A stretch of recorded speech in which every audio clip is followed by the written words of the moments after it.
So, today we are going to learn about frictional force and magnetic force and work. We are going to learn that also, work also. Now, learning objectives are define work, distinguish between frictional force and magnetic force, discuss how work and force are interrelated. Okay. So, warm up. In identify the forces applied in the below activities: kicking a ball, stretching of rubber band. When trees shed their leaves, they fall down. This is very important. This I taught in the part 1 of in the force work and energy one. I have already taught it in the first part. Okay, in the first part I have taught this. So kicking a ball means we are using our muscular system. So the first answer for kicking a ball is muscular system. And stretching of rubber band, I already taught you in that part 1 video. Please check that part 1 video down. I will give this in description. Okay. So, stretching a rubber band means it's elastic force, because I told that anything which is bending, okay, that is called elastic force. So, when trees shed their leaves, they fall down. That means it is gravitational force, because that means gravity. Yeah, if something is falling down, means it is a gravity. So it is an example of gravitational force. Now we are going to learn about frictional force. Okay.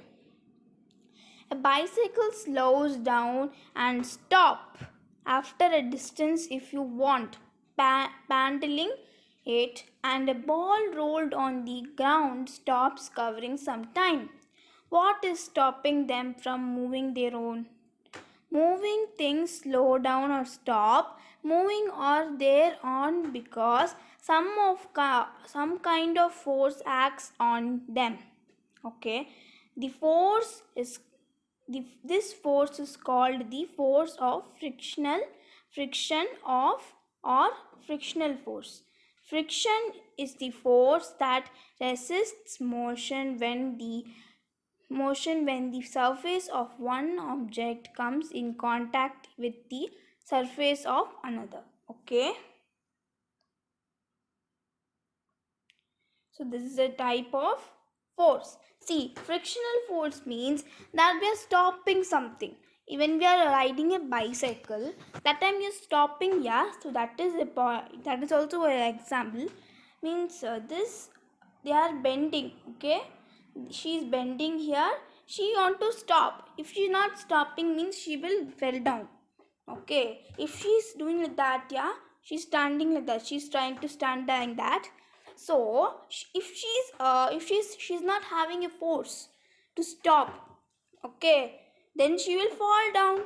Like this boy is not stopping the bicycle, means he will be riding more and more. This car is not stopping, means it will be driving more. Okay, so yeah, if there is no friction, the skater would not stop. If there is too much friction, the skater would not be able to skate.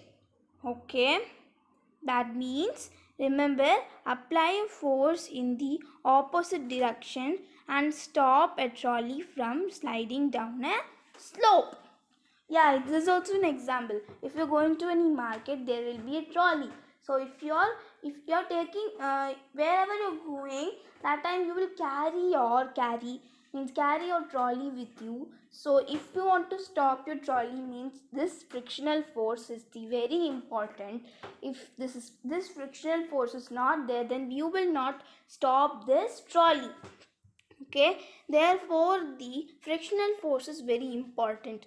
It always acts opposite to the direction of motion of object. Okay, that means anytime it will be acting opposite to the direction, opposite direction only it will be actful. Okay, so motion of object. So always remember, if you want to stop your force, that means you have to use frictional force.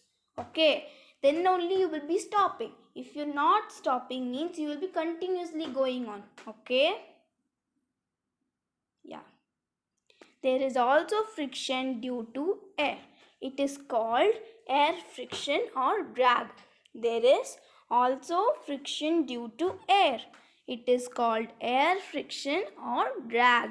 All aeroplanes have a spindle shape and a pointed nose to move faster by overcoming friction. Okay, it is also an example. That means an aeroplane is coming. Okay, if it want to be landing down, that means it will be frictional force is very important. If the aeroplane should land, that means you have to stop the aeroplane. That means then only the aeroplane will be landing. So for this process also, frictional force is very important.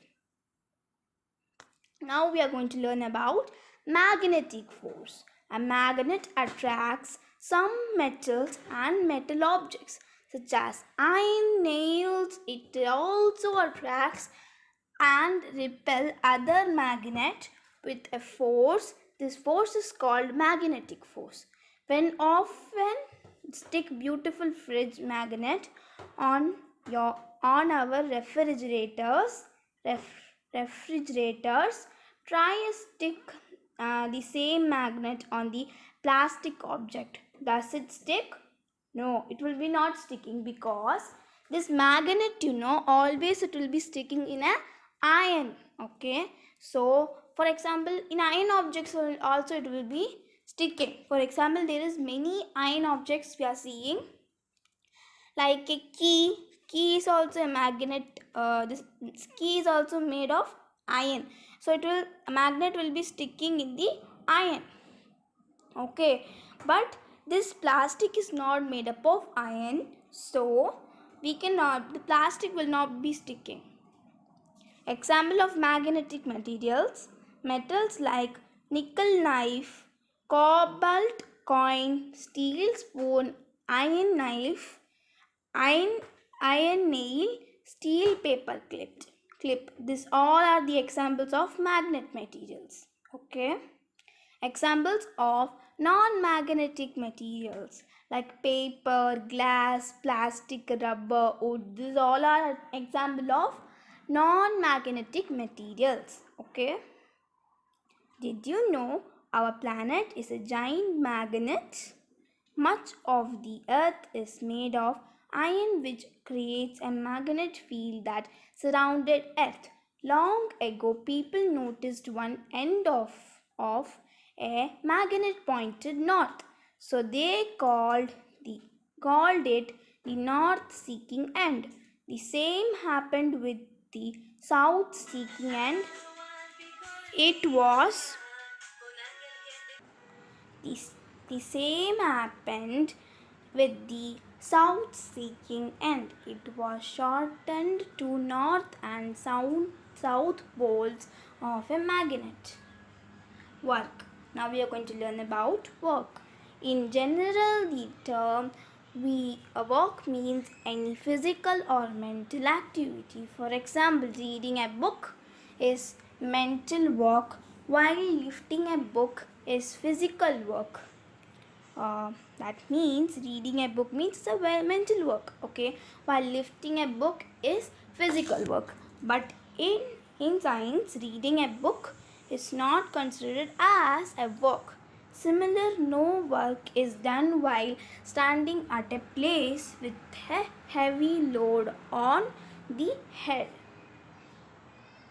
Work is said to be done when an object moves to some distance as a result of force acting on it. Thus, a work is done when you lift a book or a box is pushed, and its position changes. So thank you and have a nice day. Next module we will be learning energy. So this is the part 2. So let's learn this.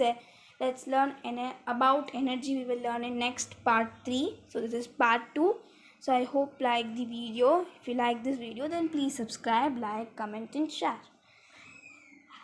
Thank you and have a nice day. I will give you the description link of part 1 also.